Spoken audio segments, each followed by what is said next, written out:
Hello everyone. आज के date में हम सब कहीं ना कहीं बेहतर रोजगार के संसाधन ढूंढ रहे हैं, एक बेटर जॉब अपॉर्चुनिटी ढूंढ रहे हैं। ऐसे में अगर हमें, जैसे कहते हैं ना, डूबके को तिनके का सहारा, अगर हमें एक छोटा सा एक न्यूज़ भी दिख जाता है कि एक नई जॉब ओपनिंग है तो हम काफ़ी खुश हो जाते हैं और बिना लेफ़्ट और राइट सोचे डाइव इन कर जाते हैं, जो कि सबसे बड़ी भूल है। आज के डेट में अगर आपको कोई भी जॉब अपॉर्चुनिटी दिखती है ऑनलाइन, तो सबसे पहले आप उसको वेरीफाई कीजिए कि वो करेक्ट है कि नहीं। अब वो वेरीफाई आप कैसे करेंगे?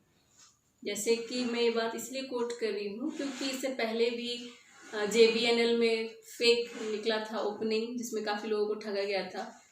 आज मेरे संज्ञान में आया कि कोई ग्रामीण विकास विभाग में फर्जी इस तरह की ओपनिंग की अनाउंसमेंट करके पैसे ऐंठ रहा है। तो जब भी आपको इस तरह के इन्फॉर्मेशन मिले तो आप सबसे पहले ये कंफर्म हो जाइए कि वो करेक्ट इन्फॉर्मेशन है या नहीं, क्योंकि कहते हैं कि 90% ज़्यादा स्पीड से फेक इन्फॉर्मेशन स्प्रेड होती है। और प्रॉब्लम ये है कि हम लोग सारे शीप टेक्नोलॉजी पे काम करते हैं।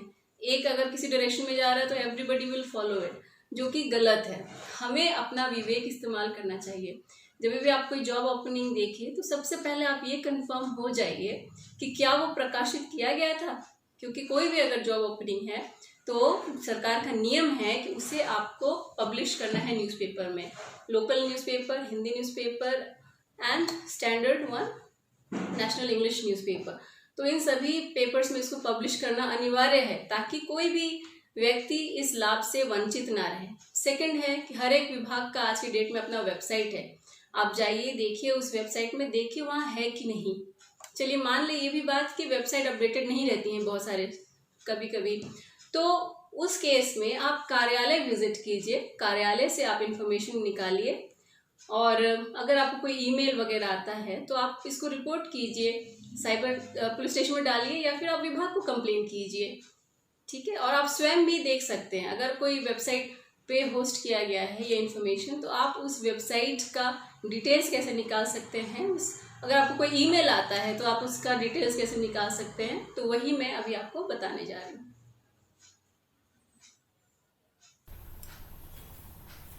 तो देखिए, जैसे कि यहाँ पे देख रहे हैं आप, ये एक ईमेल आया हुआ है एक पर्सन को, जो कि एक फेक आईडी बनाकर भेजा गया है और जिसमें बोला गया है कि आप ज्वाइन कर सकते हैं।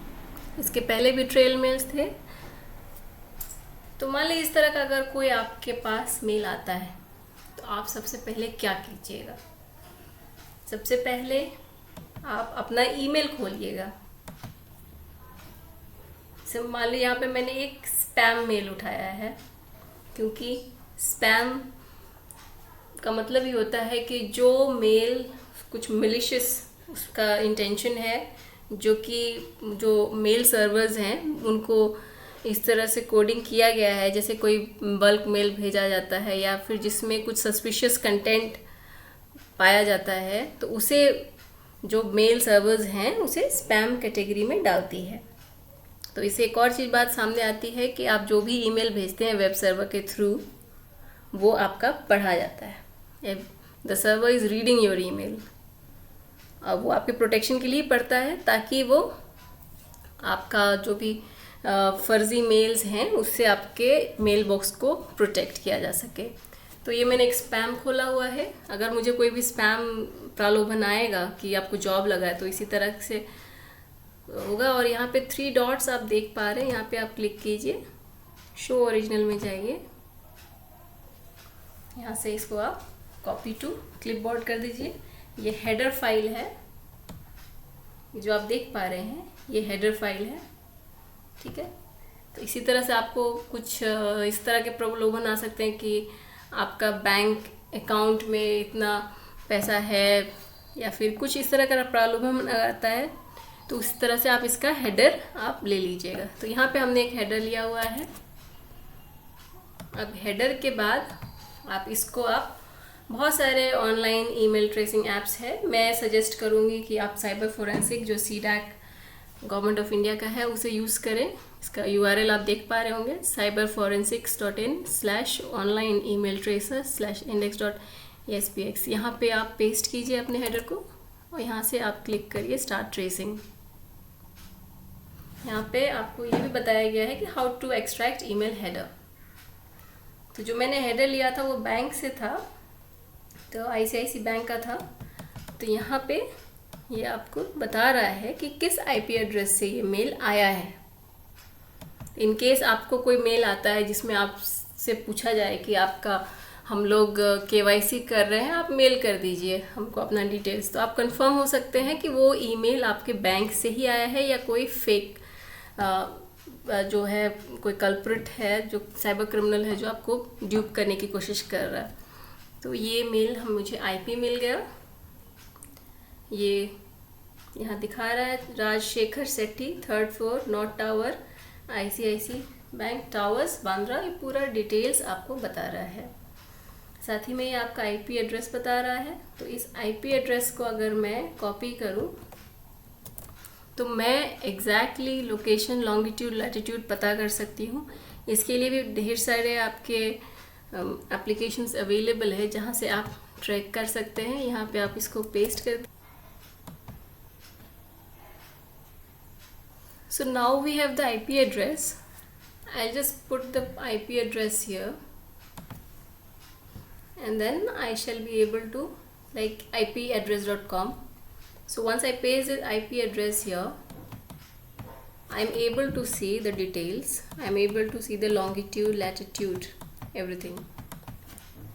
So this way you can see whatever mails you are getting, whether they are authentic or not. Now this is about mail. Now supposing why I've taken bank, because that is where we put our money, and that is what we are concerned about. Our hard-earned money should stay safe. So any mails that you're getting regarding your bank account, or any verification, or any OTP, or anything that you receive, please confirm from where you are getting that email, whether it is from the authentic website or not. So supposing, say, HDFC Bank, okay, let's see. See, this is the website of HDFC Bank. Now you can go to Whois and see who owns this website. Whois.net. So here's the website. If you're trying to do online banking, you can just put this URL in on Whois and see if it is owned by which who is the owner, and other details like phone number and all you'll get from here. So here we put, and we get the details here about the registry details. In case you have any issues where you have to contact, here are the details. Similarly, let's try hdfcbanks.com.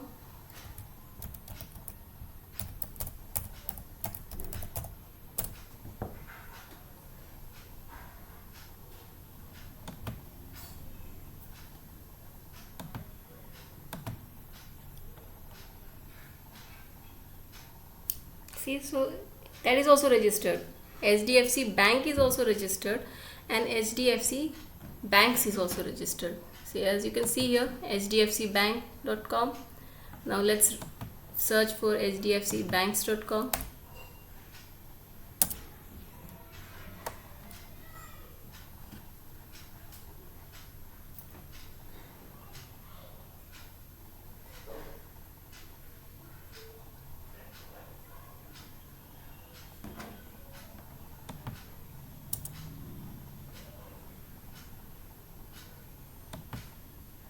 So this is how fake things are being used.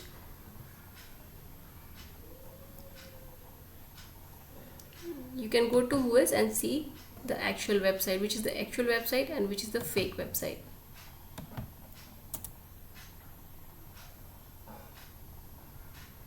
Similarly, you see this is the Bank of India. If you want the details of Bank of India, you can write down here, or else you can search for ICICI.com.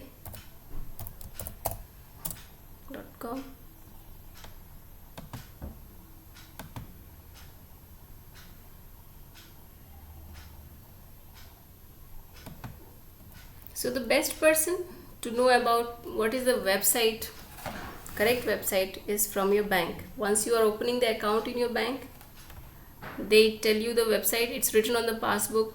So visit and perform any banking services through that website only.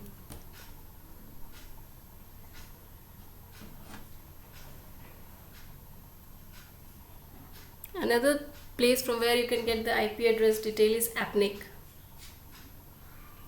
From here, this is appnik.net. From here you can type the IP address and it shall give you the details of that particular IP address.